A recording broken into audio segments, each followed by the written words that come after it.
is Fred Lonberg-Holm, and this is a installation at the Lincoln Park Conservatory in Chicago.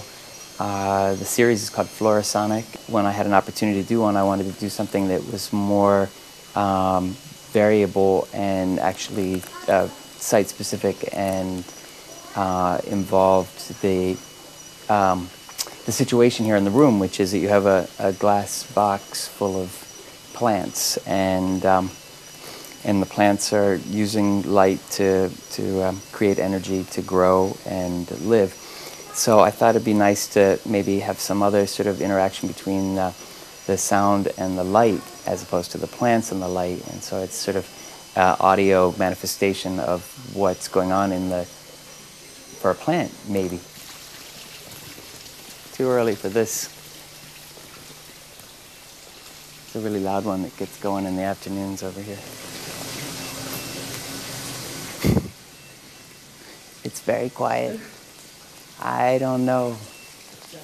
Come on a brighter day, but they're there. But that's part of the point of the piece. The initial idea was to have a lot of little electronic devices that would make kind of quiet fern-like or gentle little electronic sounds, and which would change based on the light. And then I realized also I could get solar power cells cheaply from discarded toys at this point. And so these objects are actually not only influenced by the light, but they're also powered by the amount of available light. Because it's solar powered and light sensitive, I don't have a lot of energy to drive serious amplifiers, so I just have very small amplifiers, and most of the speakers are just piezo discs. And some of them are also traditional, electromagnetic speakers, small ones. To make life a little bit easier, I didn't hand build the amplifiers. They're little pre-made test amplifiers for some of them. Some of them actually drive their own, are totally built by me, but there's definitely about a half dozen Radio Shack test amps.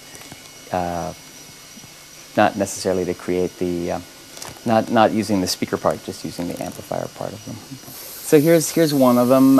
It's got a piezo in it, but I think that this piezo, I decided, didn't really do much, and it's not doing anything right now, that's for sure. I found that putting a piece of styrofoam, though, wedged on top of the piezo helped amplify the signal when it has a signal. Anyway, they're just little teeny circuits. They use a Heck-Schmidt trigger. You can learn all about them in Nick Collins's book, Homemade Electronic Music, which I highly recommend as a great introduction to building your own electronic circuits. Anyway, this one, I don't know if it's doing anything right now, but the output is going to a tin can down there. It's just a little oscillator, and it's got a couple capacitors that kind of screw with it, and I chose some diodes in this one, I think, for the mixer, so they kind of interfere with each other in a particular way that it changes from one object to the next. So basically, I made these by hand and not as like a on-paper design. It's like actually working with on a breadboard, working with different components, and until I liked how it sounded.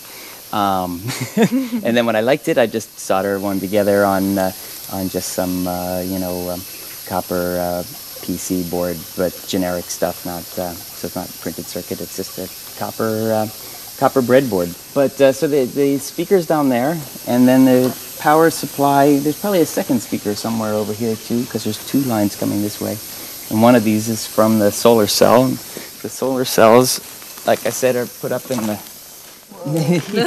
This was fun when I was installing this, climbing around in here. I don't know if you can zoom in, but there's a couple of solar cells sitting there on the steel. It's all very, very delicate. The Emperor has no clothes, basically, is what's happening. Oh, there he goes again. Ah.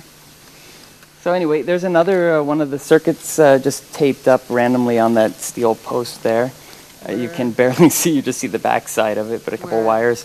Anyway, they all come and go during the day, and also the installation has been up for about 4 months now, so I wouldn't be surprised if a couple of them have just died on me, and whenever I come, they they're just not doing their thing anymore, and I don't know because I can't sit here all day and find out who's been naughty and who's been nice. There's another one down there, another little circuit, and there's another one over there.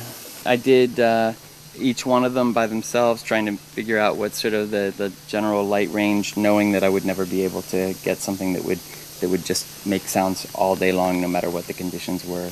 But I'd put them in my window, and I'd put some shades over them, or try them at different hours of the day, or leave them, just going while I was working on other things. I never had all of them running at once, but sometimes I'd have 3 or 4 all just sort of making sounds.